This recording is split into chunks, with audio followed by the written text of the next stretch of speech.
the ship, 68. 78. 72. I don't see where the pier numbers are at, do you?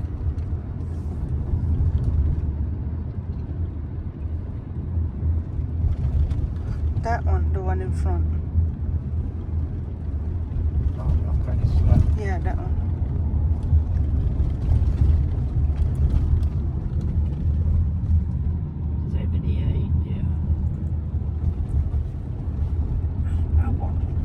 My mind ain't right.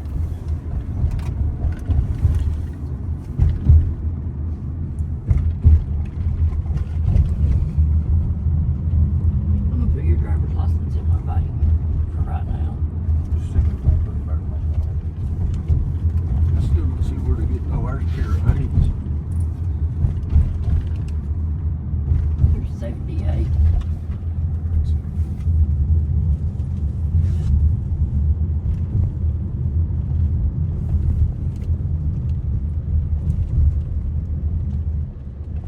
See some of them up on the flight deck.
I bet it won't leave at 8 o'clock.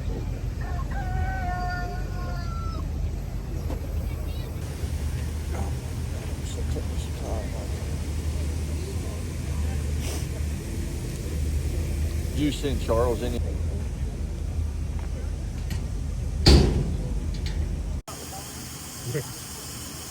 See how close it is to the floor? Yeah. So it's hard to get in. So there's those two. Straight on this side, there's two.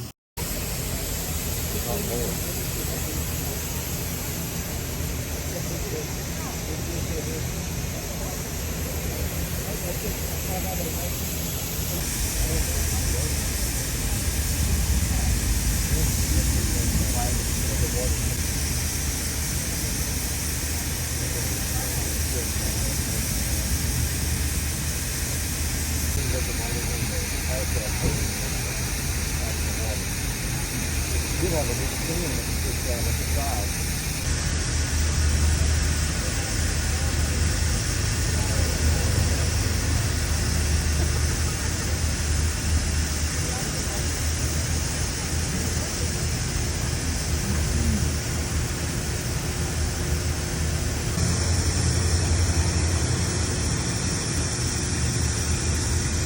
You know how big the steel tanks are and everything. It's coming up.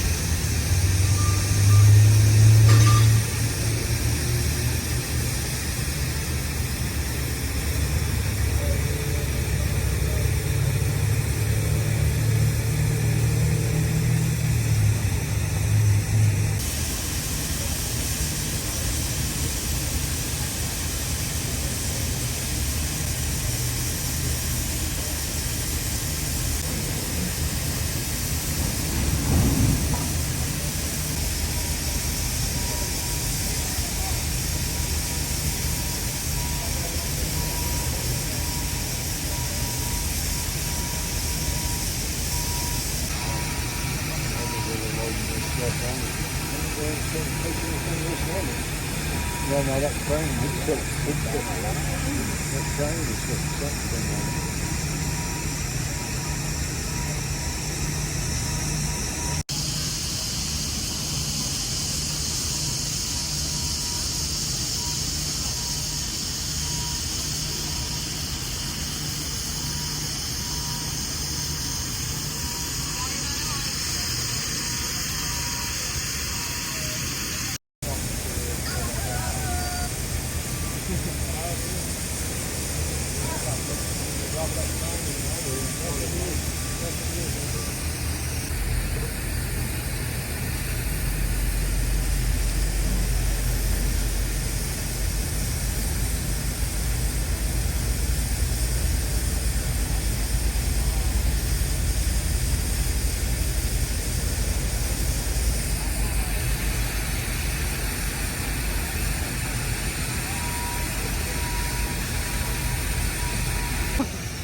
You want her here?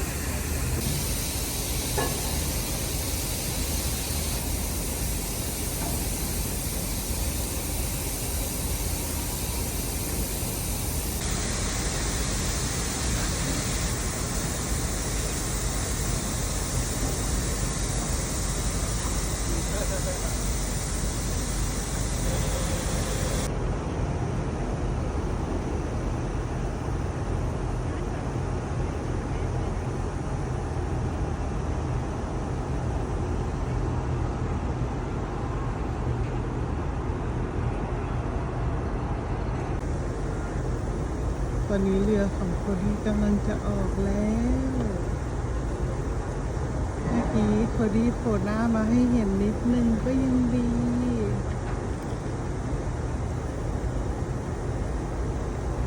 My husband's ship about to leave.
Following the short contest of the ship time MC conducted from Highway Flight Control 1. 1, 2, 3, 3, 2, 1.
You don't have to look at me. You can look up like this shit. Look up at the ship. It's actually better that way. I'm with the Virginian pilot, the local newspaper here. Would you mind if I got their names to go with the photo? I am ready. Okay, is she on the right or the left? You're looking at her. She's on the left. Left. Okay. Are they twins? And then right on the right.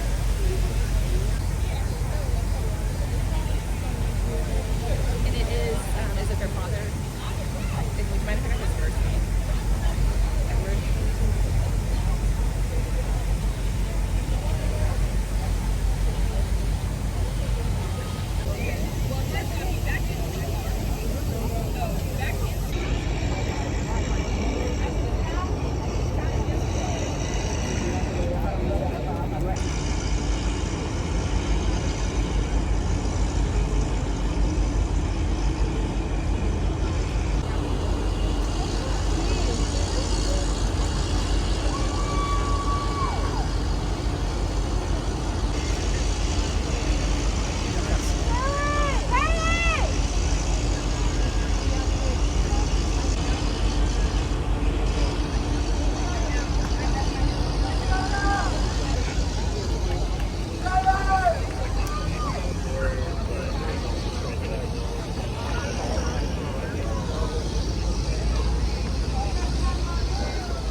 It looks straight out in a small window.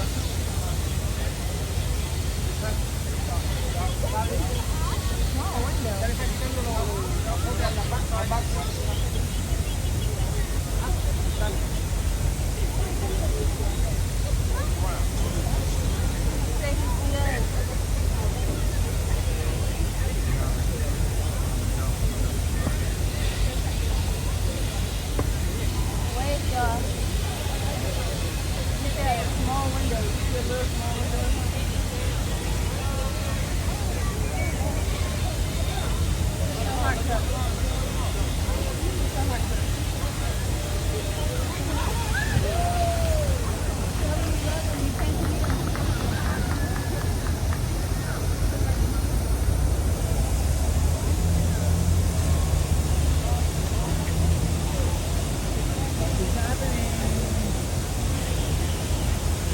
So they have to loosen it all the way down.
Be safe, my love.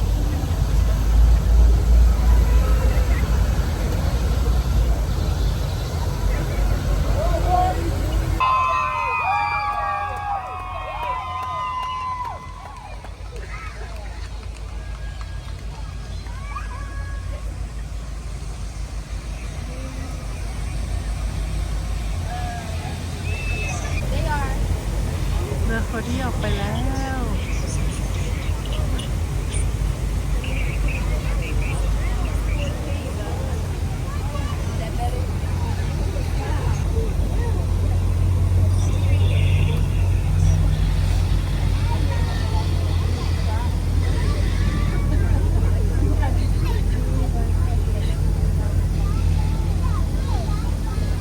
They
understanding that.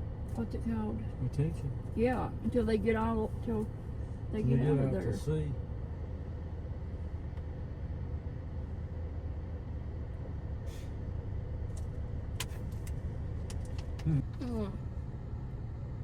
Says violators will be prosecuted.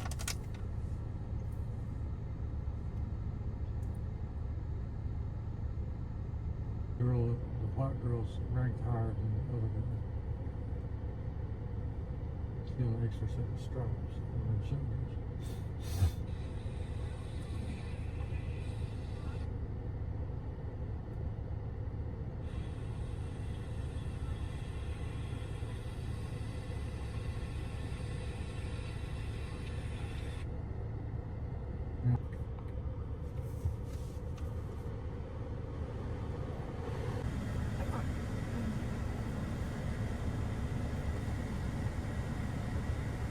I don't know.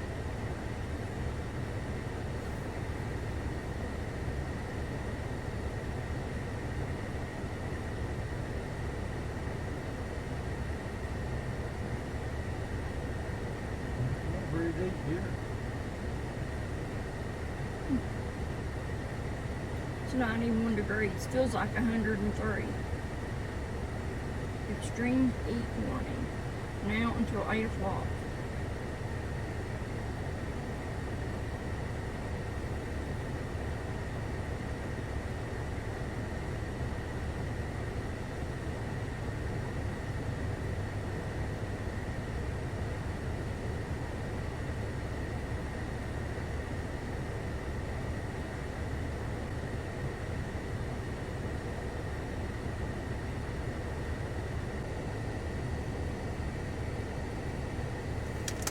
You don't want any more of this water? You're drinking the rest.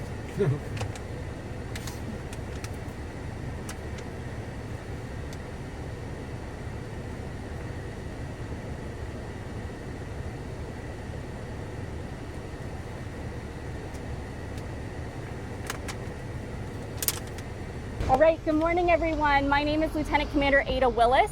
I'm the Public Affairs Officer for USS Gerald R. Ford and Carrier Strike Group 12. Thank you so much for being here this morning. Just a few ground rules. We have about 15 minutes for brief remarks and then question and answer. Please keep your questions to one question and one follow-up. If you have additional ones, please find me after. I'm more than happy to take them down and get right back to you via email. All right, the scope of today's press conference is going to be the departure of USS Gerald R. Ford. And with that, we will go ahead and get started with opening remarks from Admiral Paul Lanzillotta. All right, thanks, Ada. Appreciate it. All right, good morning. As Commander of Carrier Strike Group 12, it is my absolute honor, and I'd like to thank you for joining our sailors, our families, and the Hampton Roads community as we celebrate our strike group's departure today. Since our team returned with USS Gerald R. Ford from her last deployment in January 2024, we've been training and preparing for this day, both in port, doing maintenance, repair, and training, and then on the high seas training as well. Our multi-domain task force is made up of our flagship, USS Gerald R. Ford, the biggest and baddest warship in the fleet, 4 guided missile destroyers that make up Destroyer Squadron 2, the embarked air wing on Gerald R. Ford, Carrier Air Wing 8 and her 9 squadrons, and our guided missile destroyer USS Winston S. Churchill based out of Mayport. Ladies and gentlemen, we are America's away team. As we say farewell to our loved ones today, it's with the knowledge that we are taking the watch and protecting our American values of freedom, prosperity, and security on the high seas through sustained operations. Our force is the physical reality of that notion of peace through strength. Wherever we sail, we bring more than 3 football fields of sovereign American territory to support our tasked missions.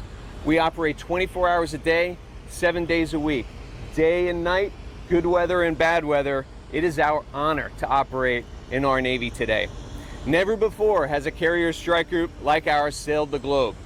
With the first-in-class Gerald R. Ford and our embarked Carrier Air Wing, we bring modern technology, innovative shipbuilding designs, and the best practices from our legacy aircraft carrier fleet to be the most effective flagship ever built. Our flexible and adaptable guided missile destroyers that join us in company offer us both offensive capabilities and defensive capabilities, whether we're in company with us or whether they're steaming independently. And for the first time from the East Coast, we will deploy with a guided missile destroyer commanded by a major commander, a captain of the USS Winston S. Churchill, acting as the Integrated Air and Missile Defense Commander. The USS Gerald R. Ford and the Carrier Strike Group is the most powerful, capable, and lethal naval mission package in the world. And it's a privilege for our team to take this capability over the horizon today. With that, I'll take your questions. Yes, ma'am.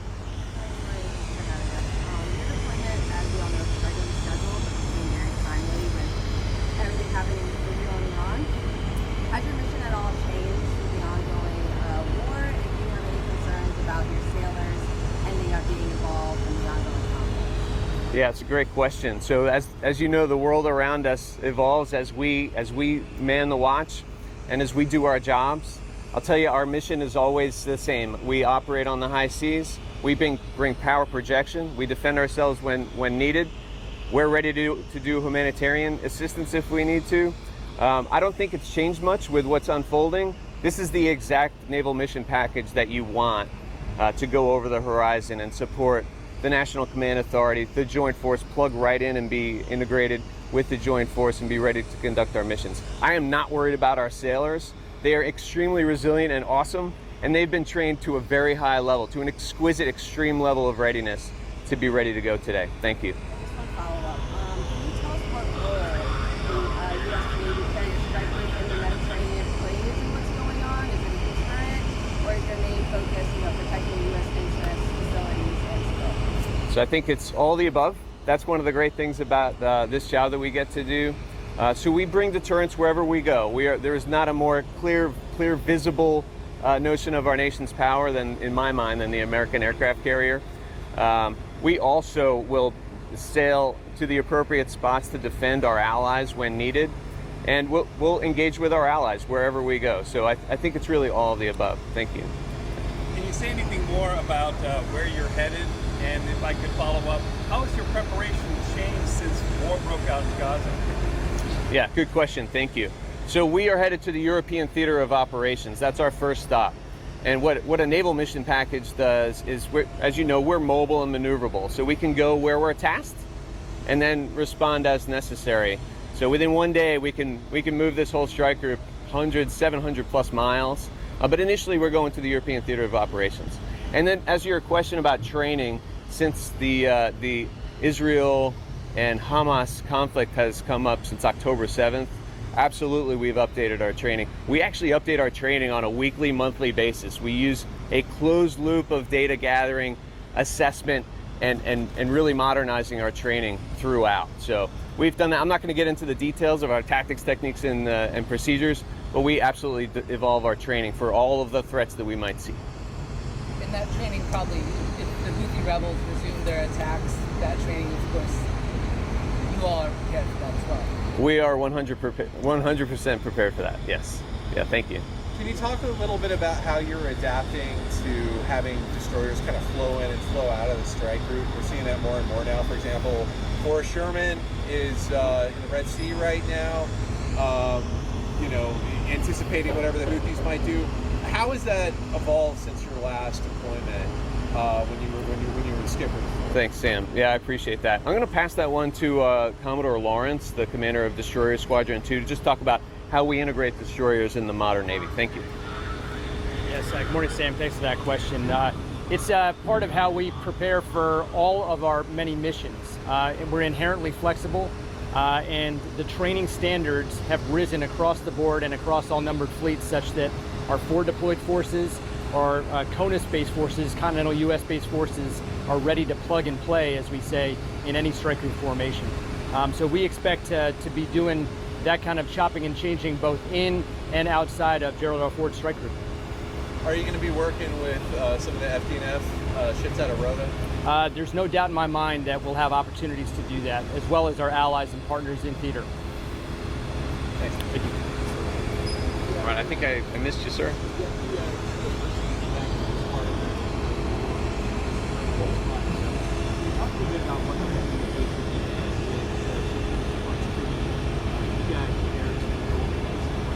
Yeah, if I understand, it's a little bit hard to hear with the cranes, but if I understand your question, that you're interested in how we worked with Truman to learn from their experiences. That's a really good question. That's something we're really good at here in the Norfolk waterfront. I think CAG might be able to kind of touch on that one with the air wing to air wing connectivity. So CAG, over to you.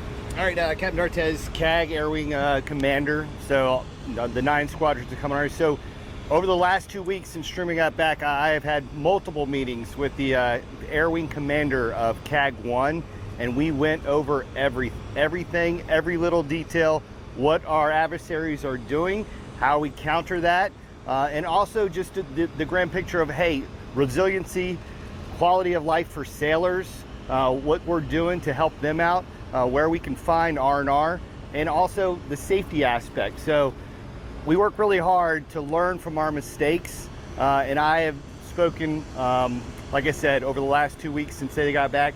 They wanted to go on leave, but they knew the mission was more important to push those lessons learned forward. So I really thank Leslie Mintz of CAG 1 for helping us be better. Yes, sir. Can you tell us the date that this ship received orders to depart in the future and when sailors were recalled back? Oh, the exact date? I can tell you it's months ago, literally. So this is a regularly scheduled deployment, and our deployment order came out at least 6-7 weeks ago with our initial plan. And like I mentioned earlier, we're always flexible, but you know, the President and the Secretary of Defense can order any of the Department of Defense forces to a new mission, and that does happen on a daily, weekly basis, depending on the evolving threat or the operating environment. So we're ready to change our plan. We have planning meetings literally every day, and the ship and the carrier strike group are incredibly flexible in that way. But we've had this order for our deployment today in hand for several weeks. Thanks. And this will be the last question if there's one more. Yeah. Oh, I'm sorry. I was just going to ask, how long is this trip total? It's a great question. Yeah. So we love living in Hampton Roads. We love coming back to Hampton Roads. Our families mostly are here. There are some folks that have families scattered around the United States. And the biggest thing families want to know is, when is my loved one going to come home? And I will tell you nominally that the United States Navy acts in kind of a 7-month time window for major deployments like this, what we normally use for our business rules. And I will also tell you that the strike groups that have left before us have experienced the need to remain on station, to include the USS Gerald R Ford on her last deployment. She was finishing what she thought was a normal 7-month deployment, and she was stationed in the Mediterranean when the October 7th raids happened in Israel. And she was ready to respond, on point, ready to go, without any delay whatsoever. She was really the first member of the joint force to be able to plug in and be ready to help and be ready to answer tasking. So she was extended. I think got a notice of incremental extensions multiple times, and that deployment was nearly 9 months long, similar to the USS Harry S. Truman. So we kind of anticipate something around 7 months. However, I'll tell you, I don't have a thing on my calendar X'd out. My wife and I talk about when I'm coming home, and we're optimistic to come home on schedule. We're always ready to answer the nation's call.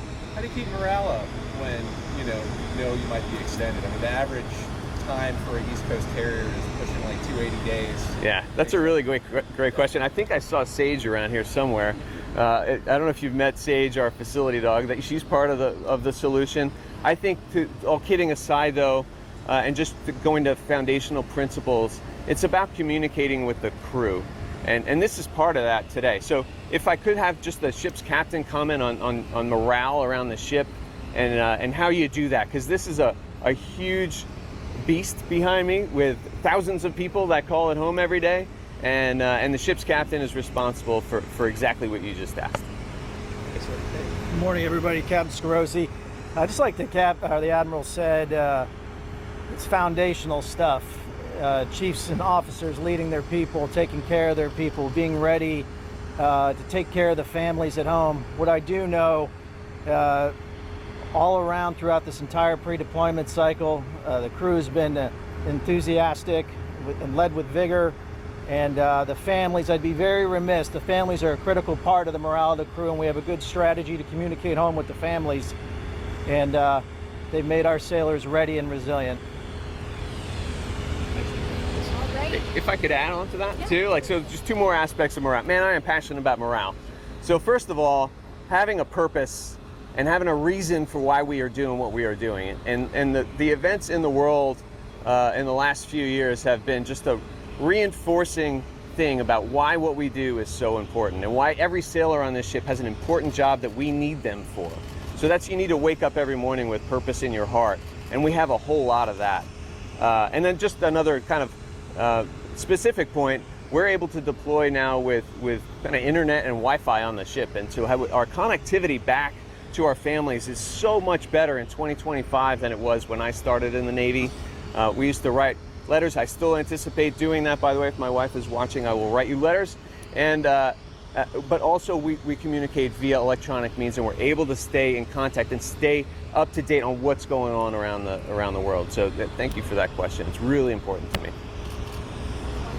Thank you so much, gentlemen. I really appreciate it. So that concludes our media availability. I will stay behind if you have any other questions or to identify any of the spokespeople. And thank you so much for coming